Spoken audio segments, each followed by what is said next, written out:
This is not Google, but it's become my daily search engine. In fact, it's called SearXNG, a self-hosted metasearch engine I've been using for the last couple of months, and today I'm going to be showing you how to install it and why I'm probably not going back to traditional Google search. Alright, so what is a metasearch engine? Well, SearXNG describes it as an engine which aggregates results from various search services and databases without users being tracked or profiled. So essentially, SearXNG will combine search results from multiple search sites such as Google, Bing, Startpage, DuckDuckGo, really whatever search engine you want, and then format it without any of the trackers included in a traditional search engine into a nice Google-esque format for us humans, which is pretty cool if you ask me. But that's not even the best part. Here's modern day Google search. You've got an AI overview, AI sources, sponsored products, popular products, really just so much bloat, and each section contains trackers designed to identify you across Google products and services.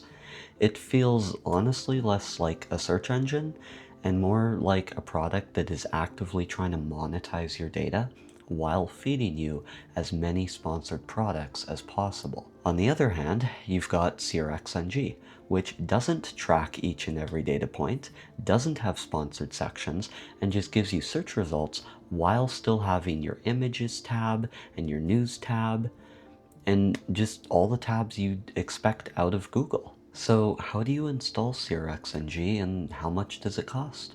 Well, it's free. No, really. Unless we're counting electricity, SearXNG itself is completely free and open source, and you can actually install it on any reasonably up-to-date system running on a modern Windows system like Windows 10 or even Windows 11, or even a Linux distribution. But for the purposes of this video, we will be installing SearXNG on Windows 11. So let's head over to the desktop. Alright, so I'm going to have links in the description for what we're going to have to do now, but the first thing we need to do before we can install SearXNG is we actually have to install something called Docker Desktop. And I'm going to have a link for this in the description on docs.docker.com. But once you're on this page, you're going to want to download Docker Desktop for Windows. And Docker is going to allow us to have a container that SearXNG is installed to, which is the preferred way to install SearXNG. So once it's downloaded, we can open Docker Desktop Installer.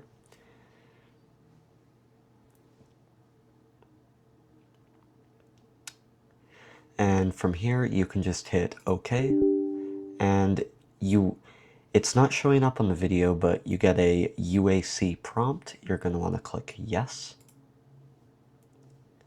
And just like that, Docker Desktop is going to begin the installation process.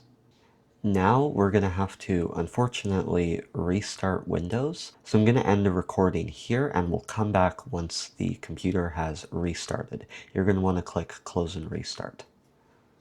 Alright, so now that Docker Desktop is installed, we can open the app and start the Docker engine. Now it's going to give us some prompts here, and we will have to install Windows Subsystem for Linux, but for now let's just click on Accept.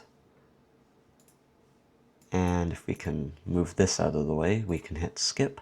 And it's going to say starting the Docker engine, but it's not going to be able to start. So it says here Windows Subsystem for Linux is not installed, and we need to install it by running this command in a administrative PowerShell prompt. So actually, if you get this window here that says in the terminal, Windows Subsystem for Linux must be updated to the latest version to proceed, press any key to install. You can just press any key and then it will give you a UAC prompt, and you're going to want to click on yes, and it's going to download Windows Subsystem for Linux. So you only have to do this separately if this terminal window does not show up. Now that it's installed, we can press any key to exit, and we're going to quit Docker, and it's going to close up, and then we're going to reopen Docker Desktop just because now we've installed the Linux subsystem that Docker Desktop requires. So now it's going to start the Docker engine, and then we can move on to the next step. You're going to get this window. It might pop up. You can just click on the X here. You don't need it. And just like that, Docker Desktop has started up. So we can actually close this window now, and we can head back into the web browser, and you're going to want to click on the next link in the description, and this links to the SearXNG documentation on how to actually set up SearXNG. So this is more so aimed at Linux. So because we're on Windows, we're going to have to do things slightly differently. So we can still follow this, but we're not necessarily going to type in these commands. So I'm going to pull this off to the side as a window, and we're going to open up a new File Explorer window.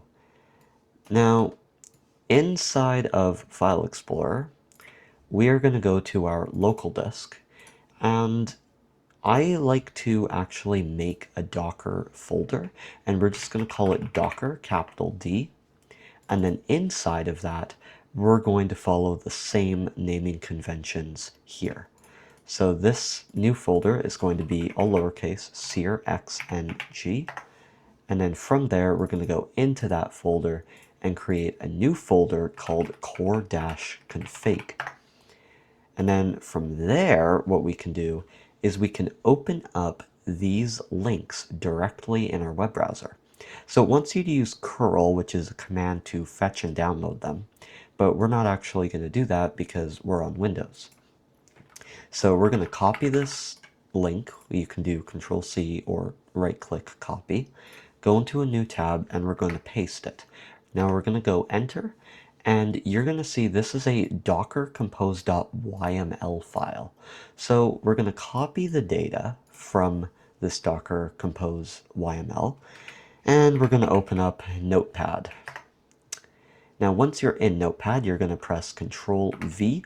Do not touch any of this for now, and we're going to go into File, Save As, and we are going to navigate to local disk, C, Docker, SearXNG, and we are going to call this docker-compose.yml, and be sure to save as type all files. If you save as type txt, it will not work. But from there, we can save as SearXNG docker-compose.yml, provided that is the correct folder, which it is. So we can click on Save. Now for the next one we're going to do, we can just make a new tab here, is we need to do the second one, the environment file. And this one contains the values that we are going to modify. So same as before, we're going to copy it and paste it into a new window, and we are going to copy this text and paste it into a new Notepad window. And from here, we are going to go File, Save As. We are going to save this file as .env. And from here, we can just make sure Save As Type is selected. So now we are going to select Save As Type, and once again, make sure that it is set to all files. Now we can click Save on that. And just like that, we have the two files downloaded. Now, if we go back into the SearXNG docs, we can see that they wanted us to make a env example file and then duplicate that into an environment file and then open that in Nano, but that's for Linux. So we're not going to do that. What we're going to do instead is we're going to open this env file that we created directly, and make sure that you open it in Notepad as always. Or if you have another code editor such as Visual Studio Code or VS Codium or Sublime Text, you open it in your preferred environment. In this case, I'm assuming we just have Notepad installed. So from here, as far as I know, there's not actually anything you need to change in here. These are just commands or values that you can change. So we can actually close out of these two files. And from here, we are going to right-click on the SearXNG folder, and we're going to open in terminal. Now from here, we are going to type the two commands, actually one command necessary to run SearXNG. We're going to type docker compose -d, and that is going to download the contents in the Docker Compose files and configure it and set it up for us. So we're going to click on enter and give it a second while it does some stuff in the background. Oh, that's on me. Actually, sorry, you want to type docker compose up-d and then click enter. And it's going to pull the SearXNG and the Valkey 9 Alpine file that it requires. And just like that, it's going to give you Windows security prompt. You're going to want to click on allow. And just like that, it has started. So now what you can do is if you go into, well, we can actually close out this window, but we'll leave it open for now. You can go into the env file and you can see the SearXNG port is 8080. So you can type in your web browser here, localhost, and then the colon 8080. And just like that, you have SearXNG up and running. So you can use this as a normal search engine. You can type whatever you want. You can type, I don't know, hacker news. That's might be one that you're interested in. And just like that, it works. It gives you a Wikipedia entry on what the site is, and then all the different links. You also have images, videos, news tab, just like you would get in a traditional search engine such as Google. Now, even better, you can actually see where it may be pulling this data from, since SearXNG is an aggregator, so it pulls from multiple services or search engines, as we mentioned before. So to do that, we can go into preferences and you can go into engines. And inside of engines, you can see under the web section where it may be pulling results from. And it's pulling from Brave, DuckDuckGo, Google, and Start Page. So you can customize these to whatever you want. You could say disable Google and then use Bing as a search engine result finder, or really whatever you want in here.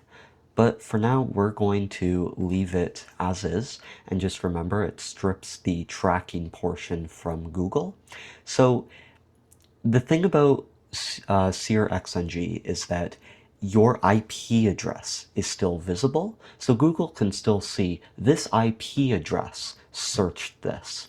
However, all the tracking cookies, all the advertising cookies that exist when you scroll through your search engine and you're looking at these website headers, or you've got sponsored content or whatever, that simply does not exist here.